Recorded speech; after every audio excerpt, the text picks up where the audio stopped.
بسم الله الرحمن الرحيم. الحمد لله وحده، والصلاة والسلام على من لا نبي بعده ولا رسول بعده ولا معصوم بعده ولا أمة بعد أمتي ولا کتاب بعد کتابی اما بعد. انتہائی واجب الاحترام، قابل صد احترام بزرگان دین، نوجوانان اہل سنت، السلام علیکم ورحمۃ اللہ وبرکاتہ.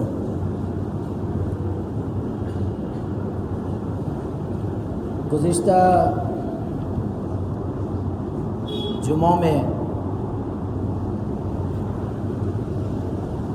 ہمارے اطراف میں یا یوں کہیے کہ ہمارے معاشرے کے اندر پنپنے والی، بڑھنے والی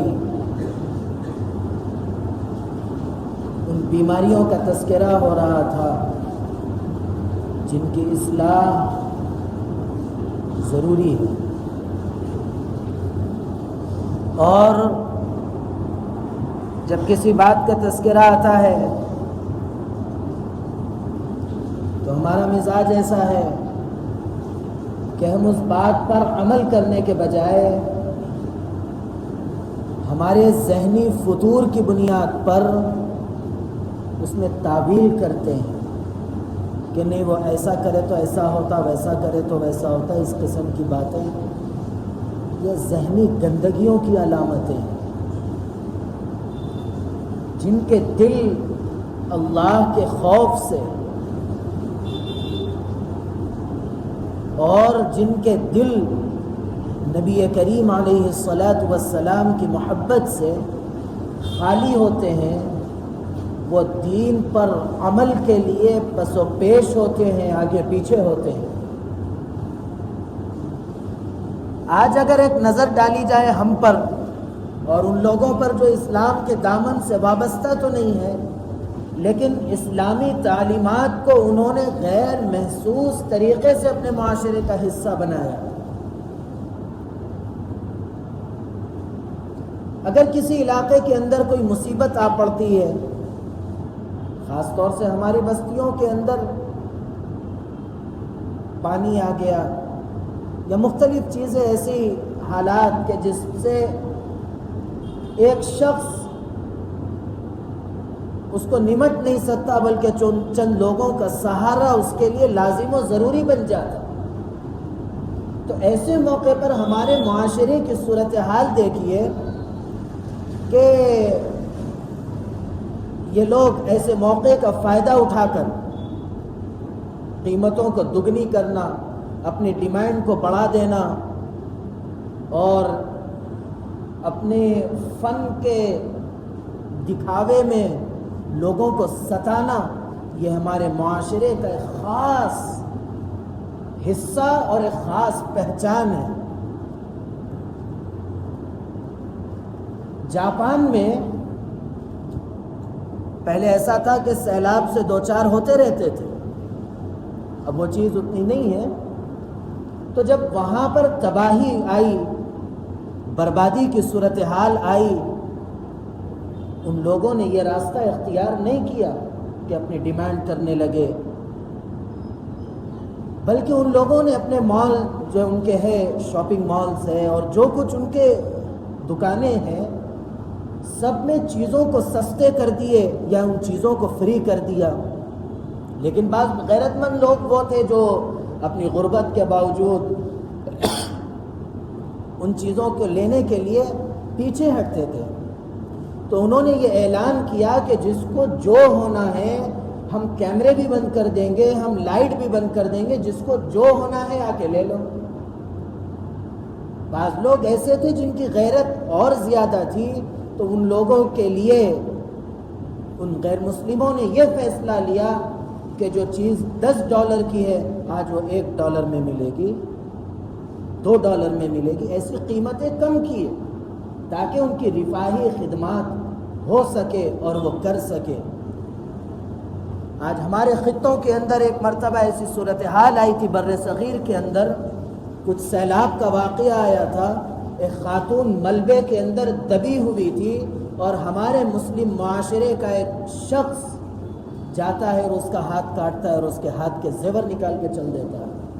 اس کو بالکل یہ فکر نہیں ہے کہ وہ کس طریقے سے اس کو اس ملبے سے نکالے، اس کو اس مصیبت سے باہر کرے، اس کو یہ خیال نہیں ہے، بلکہ اس کا ذہن یہ چل رہا ہے میں کس طرح اس مال کو ہڑپوں اور اپنے ناجائز طور پہ اپنے آپ کو اس کا مالک بنا لوں۔ یہ معاشرے کا ایک وہ سچ ہے جس کو آسانی سے ہمارا دل قبول کرنے کے لیے تیار نہیں ہے۔ اس کی وجہ یہ ہے کہ ہمارے معاشرے کا ایک بڑا حصہ اس کے اندر مبتلا ہے۔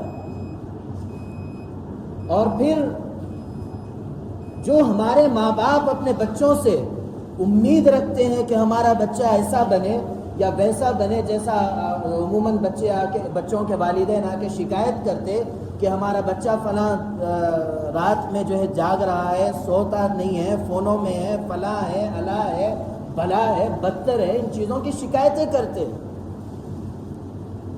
آپ بتاؤ، جس چیز پر عمل خود نہیں کر رہے ہو بچوں سے امید رکھتے ہو؟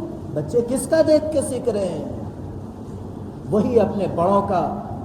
آج گھر میں دیکھیے کہ بچوں کو بولتے فون مت لیو، سو جاؤ، اور خود فون لے لے کے بیٹھے ہیں۔ کوئی گوتو کیے کہ ایک پیر ایسا جا رہا ہے، ایک پیر ایسا جا رہا ہے، اور آدھا کمر خراب، گردن خراب پڑے ہیں، فون لے کے بیٹھے ہیں، اور اس حالت میں بچے سے کہتے ہیں فون استعمال مت کرو۔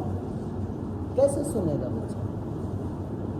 خود اگر فون رکھ دیتے اور رکھ کے بستر پر لیٹ جاتے، اس کے بعد بچے سے کہتے تو شاید وہ عمل کر لیتا۔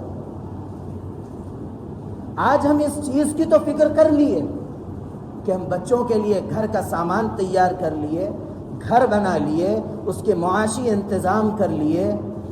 دل سے سوال کرو کہ تم نے آخرت کے لیے بچے کے لیے کیا سامان تیار کیا ہے، ان کی دینی تعلیم کی کیا فکر کی ہے؟ اب اسکول کی چھٹیاں آئیں،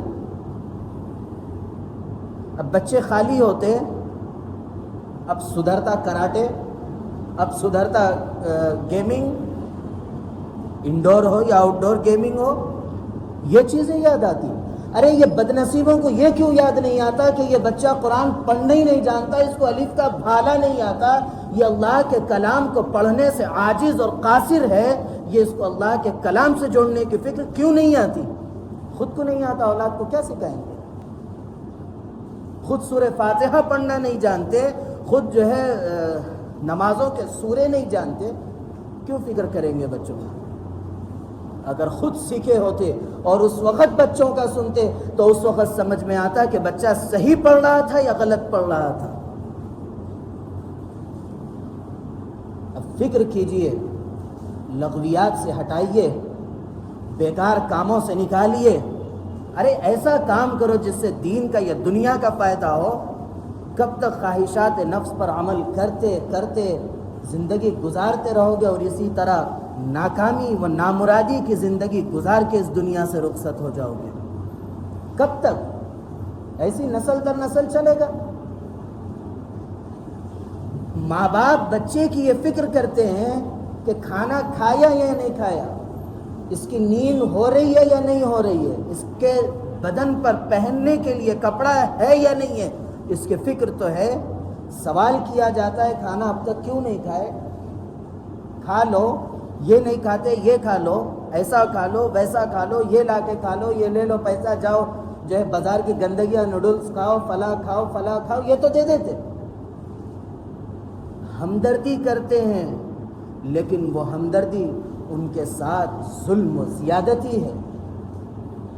یہاں تو فکر کرتے، لیکن بتاؤ کوئی ماں باپ اپنی اولاد سے یہ سوال کرتے کہ تم نے صبح سے اب تک کتنا قرآن پڑھا، تم نے نماز پڑھی، فجر پڑھی؟ خود نہیں پڑھے دوسروں کو کیا بولیں گے؟ خود سوتے پڑے، رات بھر جاگے، کہاں سے فجر میں اٹھتے؟ خود تو آوارگیوں کی نظر کر دی رات کو، جب اللہ کے گھر سے بلاوا آیا اس وقت نیند کی غنودگی کے اندر جا کر بستر پر پڑھتے ہو، تو کہاں سے اولاد سے کہو گے کہ تم نماز پڑھو، تم فجر پڑھو، تم ظہر پڑھو؟ خود پہلے کرنا پڑے گا، خود اپنے گھر میں ماحول بنانا پڑے گا۔ جب یہ ماحول بنے گا اس وقت یہ اولاد تیار ہوگی عبادات کے لیے، اس وقت یہ اولاد تیار ہوگی اللہ کی عبادت کے لیے، اس وقت یہ بچے تیار ہوں گے جناب نبی کریم علیہ الصلاۃ والسلام کی تعلیمات پر عمل کرنے کے لیے۔ اگر اس طرح کی زندگی گزاریں گے کب تک گزاریں گے؟ کیا صورتحال ہم پر آ پڑی اور کہاں تک اور کیا ہوگی سب جانتے ہیں، لیکن احساس کیوں پیدا نہیں ہو رہا ہے؟ اتنی زیادہ بے حسی اور اتنی زیادہ ہم پر لاشعوری کیوں آ گئی کہ ہم جو ہے کسی چیز کے کہنے کے بعد بھی عمل کے لیے ہمارے لیے ہمارا دل تیار نہیں ہوتا، ہمارے جذبات نہیں ابھرتے؟ کیا وجہ ہے؟ کہ یہ وجہ تو نہیں ہے کہ ہم نے دین کو یہ سمجھا کہ یہ پرانے دور کی چیزیں ہیں، نماز کو یہ سمجھا کہ یہ بڑھاپے کی عبادت ہے، یا پھر ہم نے دین کے علوم کو سیکھنا صرف کم عمر 8 سال 7 سال 5 سال کے بچوں کی چیزیں ہم نے یہ سمجھ رکھا ہے؟ کیوں فکر نہیں کرتے؟ اب نہیں کرو گے، اب ان بچوں کو اگر تیار نہیں کرو گے تو کب کرو گے؟ اس لیے فکر کیجیے اپنے بچوں کی، فکر کیجیے اپنے آنے والی نسل کی، ان کے ایمان کی حفاظت کی ذمہ داری، ان کے دین کی حفاظت کی ذمہ داری سب بڑوں پر ہے، چاہے وہ بڑا بھائی ہو یا باپ ہو یا چچا ہو یا دادا ہو یا نانا ہو یا ماموں ہو، ہر شخص اپنا جو بڑا ہے اس کی یہ ذمہ داری ہے کہ وہ اپنے چھوٹوں کی فکر کرے۔ جناب نبی کریم علیہ الصلاۃ والسلام بھی فرماتے ہیں کلکم راع وکلکم مسئول عن رعیتہ، کہ یہ جتنے ہیں سب اپنے چھوٹوں کے نگہبان ہیں۔ اگر کل یہ لوگ آج اگر ان کے نگہبانی سے، اگر ان کی نگرانی سے اگر پہلو تہی کرتے ہیں، پیچھے ہٹتے ہیں، جی چراتے ہیں، کام چور بنتے ہیں ان کی تربیت کے سلسلے میں، تو کل اللہ کے یہاں اس کا سوال ہوگا کہ تم نے کیوں لاپرواہی کی۔ اور ایک آخری بات یہ سنتے چلیے کہ آج معاشرے کا حصہ اس مقام پر آ گیا کہ آج اس چیز کی کوشش نہیں ہے کہ فلاں غیر مسلم اسلام کے خلاف بولے یا فلاں غیر مسلم اسلام کے خلاف ذہن رکھے۔ اب ایسا نہیں ہے، یہ دور اتنا بدل گیا ہے کہ ہمارے مسلم معاشرے کے اندر، ہمارے مسلم گھرانوں کے اندر باپ بھی مسلمان، اولاد بھی مسلمان، اس کا دادا بھی مسلمان، اس کا سارا خاندان مسلمان، اور اس کو اگر کسی چیز پہ کھل کے اگر اعتراض کے جذبات ابھرتے ہیں تو وہ اسلامی تعلیمات پر، اسلامی اصولوں پر اور اسلام کا نام لیوا لوگوں پر اٹھتے ہیں۔ کتنی بدنصیبی! اور یہ آپ دیکھیے کہ یہ جو صورتحال ہے یہ آہستہ آہستہ آدمی کو ایمان سے دور کرتی چلی جا رہی ہے۔ نام تو مسلمان باقی ہے اور جو ہے نظر تو مسلمان کی حیثیت سے مسجد کے اندر نظر آ رہے، لیکن ان کا دل اسلام کے بارے میں برے خیالات پالنے کی وجہ سے وہ اسلام سے باہر ہو چکے ہیں۔ آج بظاہر اسلام کی ضرورت نہیں ہے، بلکہ باطنی طور پر ایمانی محبت، ایمانی جذبات کے ابھارنے کی اور اپنے اندر پیدا کرنے کی ضرورت ہے۔ اللہ رب العزت ہم سب کو توفیق عمل نصیب فرمائے۔ اللہ رب العزت میرے کہنے اور آپ کے سننے کو قبول فرمائے۔ اللہ رب العزت کہنے، سننے، لکھنے، پڑھنے سے زیادہ عمل کی توفیق عطا فرمائے۔ عمل کی باتوں پر عمل کرنے، بچنے کی باتوں سے بچنے اور عقیدے کی باتوں پر عقیدہ رکھنے کی توفیق عطا فرمائے۔ آمین وآخر دعوانا ان الحمد للہ رب العالمین۔